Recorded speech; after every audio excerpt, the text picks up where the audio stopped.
So இது வந்து நீங்க ஸ்கூல்ல இந்த ஃபில் இன் தி பிளாங்க்ஸ் அப்படின்னு இருக்கும்ல, அந்த மாதிரி ஒரு இப்போ ஃபார் எக்ஸாம்பிள் தீபாவளி மார்னிங்னா ரியாக்கு எப்படி அப்படின்னா அதை ஃபில் பண்ணணும் நீங்க ஆன்சர். ஓகேங்களா? அந்த மாதிரி. So Deepavali morning means for Riya Deepavali மார்னிங்னா ஏஞ்சி தலையில நல்லா ஃபுல் ஒரு 10 கேஜி எண்ணெய் வச்சுட்டு 10 கேஜியா? சும்மா 10 கேஜி எண்ணெய் வச்சுட்டு தலை குளிச்சுட்டு வர்றது.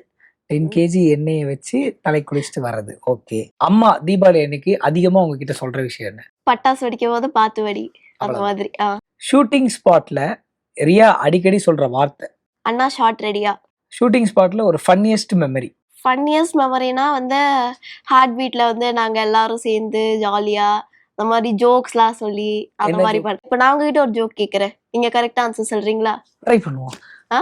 ஒரு ஸ்கூல்ல மட்டும் நிறைய பூனை இங்க சுத்திக்கிட்டே இருந்துச்சா, ஏன்? ஏன்னா அங்க எலி நிறைய இருந்துச்சா? இல்ல கொஞ்சம் கிட்ட வந்துட்டீங்க, யோசிங்க. ரொம்ப சிம்பிள், ஈஸி. ரொம்ப சிம்பிள். தெரியலங்க. ஏன்னா அது எலிமெண்ட்ரி ஸ்கூலா.